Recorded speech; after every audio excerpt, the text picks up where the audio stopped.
환자분들 중에 꼭 많이 먹지 않아도 살이 찌고 또 찐 살이 잘 빠지지 않아서 한의원을 내원하시는 분들이 의외로 굉장히 많습니다. 근데 그중에서도 1년 안에 5kg 이상의 살이 쪘다거나 유독 몸이 잘 붓는다거나 아니면 항상 피곤함에 쩔어 있는 만성 피로증을 갖고 계신 분들, 또 때로는 이제 곧 몸살에 걸릴 것처럼 유독 추위를 많이 타시는 환자분들이라면 이때는 단순히 비만이 아니라 내 몸의 질환, 특히 이제 갑상선 기능 저하증을 한번 의심해 볼 필요가 있습니다.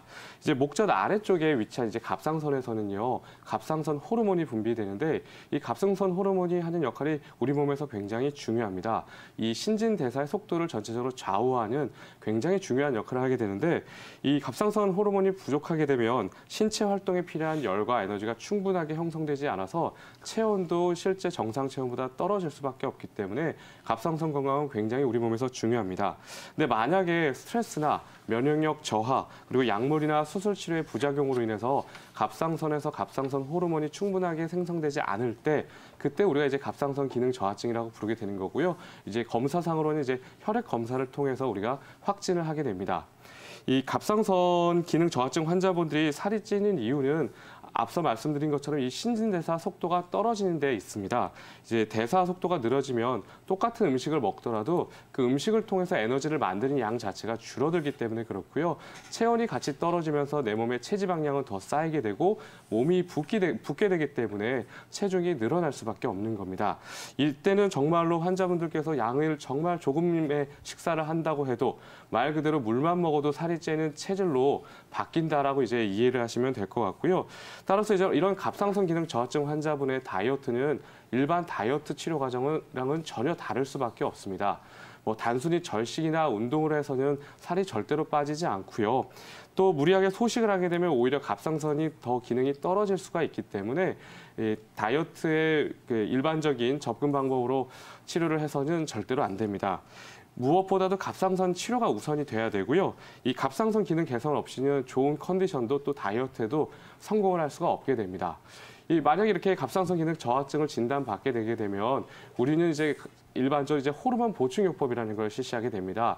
말이 좀 어려워서 그렇지요. 호르몬이 부족하니까 말 그대로 약을 통해서 호르몬을 대신해 주는 겁니다. 바로 이제 신지로이드 계열 약물이 바로 대표적인 약물들인데 이 인위적인 호르몬 보충요법들은 복약 중에는 증상의 호전을 기대할 수 있지만 그만큼의 또 위험성을 내포하고 있습니다. 이 갑상선 호르몬을 대신해서 신진대사 속도를 높여주기 때문에 이게 만약 지나치게 되면 혈압이 올라간다거나 맥박이 지나치게 빨라지거나 가슴이 두근거리는 이런 심혈관계의 이상이 발생할 수가 있고요. 또 이제 불면, 두통, 어지럼 같은 신경계 증상, 그리고 구토, 설사와 같은 소화기 쪽 이상도 같이 나타날 수가 있습니다. 그래서 항상 호르몬 보충요법은 우리가 좀 신중하게 접근할 필요가 있고요. 그동안은 호르몬이 부족하기 때문에 호르몬을 넣어주는 거에만 초점을 맞춰서 모든 치료가 진행이 되어 왔습니다. 하지만 약간 우리가 이제 그 관점을 바꿔서요. 호르몬이 잘 분비될 수 있는 환경을 만들어준다라는 개념으로 우리가 치료를 접근한다면 우리 몸의 대들보 기둥 역할을 하는 척추를 관심 있게 볼 필요가 있습니다. 우리 몸의 모든 인체 조직은 결국은 뇌에서 척수로 이어지는 이 중추신경의 지배를 받게 되는데 이 갑상선의 기능을 좌우하는 신경이 바로 목에 해당하는 척추 부위인 바로 경추 부위에서 나오게 됩니다. 그래서 상당수의 갑상선 기능 저하증 환자분들은 실제로 진찰을 해보면 경추뼈가 틀어져 있는 모습이라던가 앞뒤에 그 커브 곡선이 깨져 있는 모습을 많이 볼 수가 있게 되는데요. 특히 이제 척추 교정 치료 중에 하나인 이제 골타요법이 이럴 때 굉장히 효과적일 수가 있습니다. 이 골타요법을 통해서 이 틀어진 척추를 바로잡게 되면 갑상선으로 이제 연결되는 신경의 압박이 해소가 되면서 신경 전달도 원활해지고 이를 통해서 자연스럽게 혈액순환이 회복이 되게 되면 갑상선이 정상 기능을 회복할 수 있는 기본 조건이 만들어지게 되고요. 또 약을 중단하더라도 재발할 수 있는 걸 좀 더 방지할 수 있는데 좀 더 다가설 수 있는 방법이 될 수 있습니다. 그래서 더 이상은 이제 약물 치료만 무조건 의존할 게 아니라 이런 척추 교정 치료도 이 갑상선 기능 개선에 분명히 도움이 될 수 있다는 것을 기억을 하시면 좋을 것 같습니다.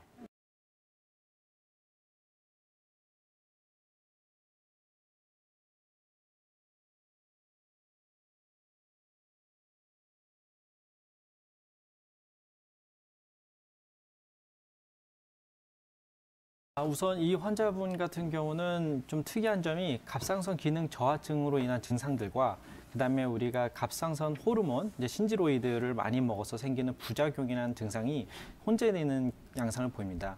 이제 이런 경우는 사실 초기에는 잘 나타나지 않고요. 그 이제 신지로이드 같은 이제 갑상선 호르몬을 이제 장기적으로 이분 같은 경우는 제가 알기로 20살부터 27살까지 거의 7년을 젊은 나이에도 불구하고 드셨다고 알고 있는데요. 장기간 복용하거나 혹은 굉장히 좀 고령의 그런 이제 노인 환자분들한테 자주 나타나는 증상입니다. 이런 경우 이런 특징 같은 경우 보시면은 우선 갑상선 기능 저하증으로 인해서 이제 순환이 안 되고 이제 갑상선 호르몬인 게 대사를 촉진하고 체온을 높이고 뇌 흥분 상태를 높이는 역할을 하기 때문에 대사가 잘 안 되기 때문에 지방이 잘 분해해서 없어지지 않고요. 그다음에 분해해서 열량이 잘 생기지 않기 때문에 추위를 잘 타게 됩니다.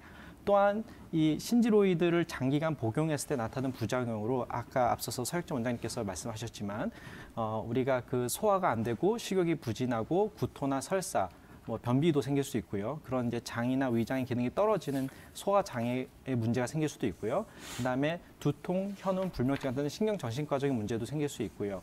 그다음에 마지막으로 이제 신계 항진이나 부정맥, 고혈압, 뭐 협심증 이런 심혈관계와 순환계의 문제가 생길 수 있습니다.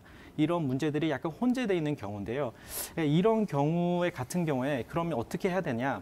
그렇다고 왜 이런 증상을 해서 그러면 추위도 타고 이분 같은 경우 살도 많이 찌고 해서 무조건 갑상선 기능 저하증의 문제가 있으니까 신지로 같은 약물을 계속 높일 수 없냐? 그러면 추위도 덜 타게 되고 갑상선 호르몬을 넣어주기 때문에 살도 더 빠질 수 있는데 그게 안 되는 이유는 아까 말씀드린 것처럼 그런 장기간을 계속 농도를 높이게 되면은 그런 신지로이드 그런 갑상선 호르몬 약물의 그 부작용도 동반돼서 갑자기 높아지기 때문에 그런 불면증도 심해질 수도 있고 이분처럼 가스가 자주 차고 소화가 안 되고 이런 증상도 생길 수 있고요.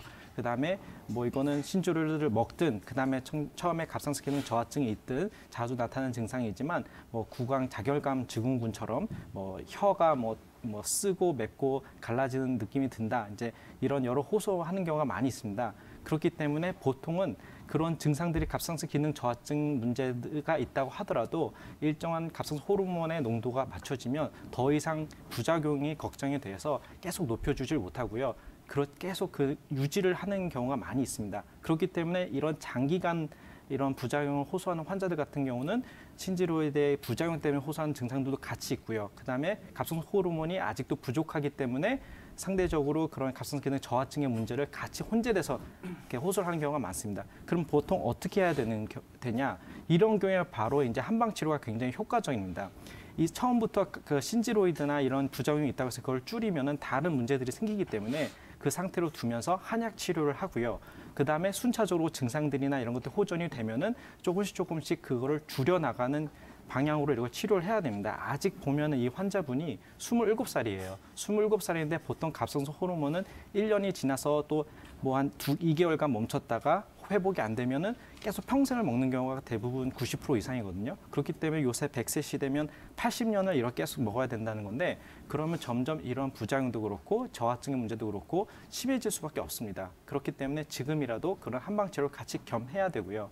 가령 예를 들어서 이제 인삼이나 건강이나 게지나 이런 약재들 쓰면요. 심장의 수축률이 높아지기 때문에 혈액순환량이 좋아지게 되고요. 그다음에 이제 부자나 감초 이런 것들 겸해서 같이 쓰게 되면은 우리가 추위에 대한 스트레스를 부신피질 호르몬에 작용을 해가지고 추위의 저항력도 생기게 되고요.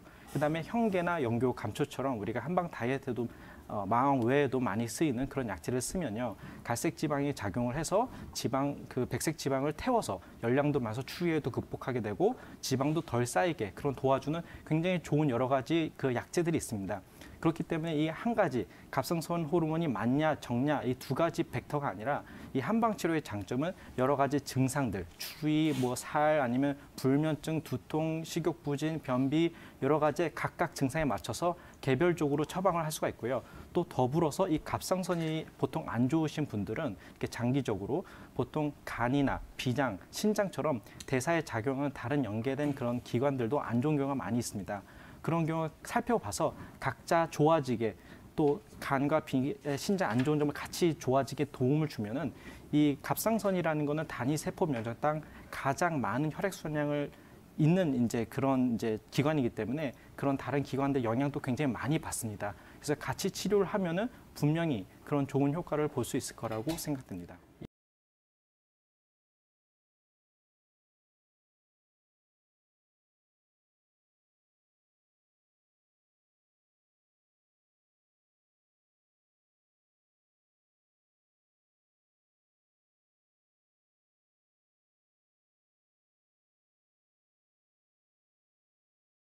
네, 인체 문제 중에 사실 기능적인 문제 같은 경우는 사실 여러 가지 인체 연관관계를 통해서 해결해야 되는 경우가 많습니다.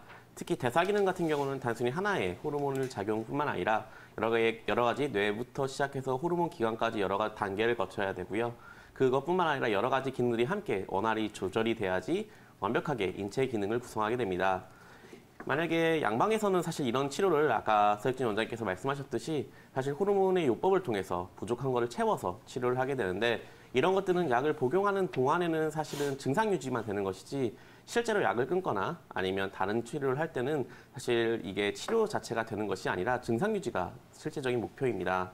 근데 이런 상황에서 지금 현재 그 상담을 원하시는 환자분 같은 경우는 20대임에도 불구하고 단순히 갑상선 기능뿐만 아니라 당뇨라든지 혈압까지 이제 2차적 어떤 합병증까지 온 상황이기 때문에 사실은 20대라는 그 시점 그리고 어떤 이제 몸의 문제는 여러 가지를 판단해 볼 때 적극적인 치료가 필요하고 단순히 증상 유지가 뿐만 아니라 적극적인 치료의 목표로 접근하는 것이 좋을 것이라 보입니다. 한의학적인 치료는 기본적으로 인체 기능을 끌어올리는 치료이기 때문에 사실 훨씬 더 양방보다는 이런 대사 기능 문제에 좋은 치료 방법의 대안이 될 수 있습니다. 갑상선 같은 경우는 인체의 그 대사 기능을 주관하는 기관이기 때문에 갑상선 기능이 적절하게 발현되지 않는다면 에너지 소모가 적어지고 중성지방이 축적되면서 쉽게 당뇨라든지 고지혈증 같은 증상이 합병증으로 발현될 수 있습니다. 그래서 지금 환자분 같은 경우도 그런 증상인 당뇨기가 있다고 말씀하시는 것 같고요.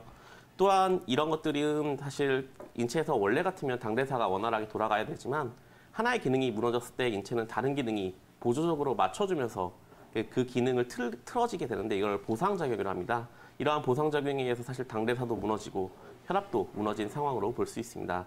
혈압 같은 경우도 사실 체중이 증가하고 체액 배출이 원활하지 않으면서 부종 같은 증상이 계속 이루어지고 결국 체중이 증가함에 따라서 혈압이 높아지는 이런 상황들이 계속 유지가 되는 것 같은데요.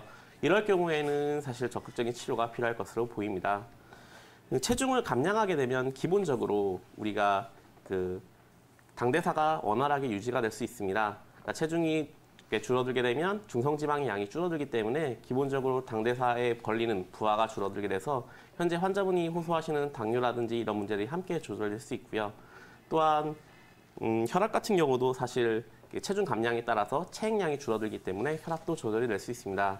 저희 한의원 같은 경우는 사실 다이어트를 주된 진료 과목으로 하고 있기 때문에 단순히 이제 다이어트 체중이 증가되신 분뿐만 아니라 이런 식으로 혈압이라든지 당뇨 같은 대사증후군으로 많이 오시는 경우가 많은데 이런 분들은 환자분의 진찰을 통해서 이제 치료를 먼저 해야 되는데요. 체중을 먼저 감량할지 아니면 2차적 합병증인 그 당뇨라든지 혈압을 먼저 조절할지 이런 것들을 구분해야 됩니다. 근데 갑상선 기능 저하증 같은 경우는 기본적으로 그 체중을 먼저 감량하는 것이 자연적으로 체중 감량에 따른 당뇨라든지 혈압이 조절이 되기 때문에 우선 체중을 감량하고 그 이후에 치료를 적극적으로 하는 것이 훨씬 더 좋은 것으로 보입니다. 그래서 이제 환기가 대량 들어간 이제 처방을 통해서 갑상선 기능의 개선을 목표로 하고요. 만약에 이제 부신 기능까지 떨어진 상황이라면 부신 기능을 끌어올릴 수 있는 부자 같은 약제들을 치료의 목표로 삼을 수도 있습니다. 그리고 또 마지막으로 환자분이 가슴이 답답하거나 그다음에 이제 그 가스가 찬다고 많이 호소를 하는데요. 이런 경우 같은 경우는 결국 이제 부종이라든지 변비가 함께 올 수 있습니다. 사실 변비가 있으시다면 체중 증가에는 상당히 악영향을 끼치는 하나의 증상이기도 하거든요. 우리가 음식을 먹어서 에너지가 흡수되고 배출되는 과정에서 장에 오래 머물수록 사실 에너지 흡수가 더 원활하게 이루어집니다. 이런 상황에서 변비가 지속되게 된다면 사실 에너지 흡수가 더 원활하게 되거든요. 그 장내 현기성 세균 같은 경우는 우리 몸에서 당대사를 유지하는데 그 장내 현기성 세균들이 많은 에너지를 분해함으로써 에너지를 더 많이 흡수하기 때문에 가스가 차거나 부종이 있는 환자분들은 장의 순환이 빨리 되게, 즉 변비가 없게끔 하는 것이 체중 감량에 도움이 될 것입니다. 그래서 지금 상담을 원하시는 환자분 같은 경우 일단 다이어트를 통해서 체중 감량을 원활하게 하고 체중 감량으로 인해서 혈압이나 당뇨가 가라앉게 된다면 그 다음엔 적극적으로 갑상선 기능을 치료하고 만성염증 조절을 할 수 있는 환기 같은 약제들이 들어간 처방을 통해서 치료를 한다면 아마 좋은 결과 있으실 거라 생각됩니다.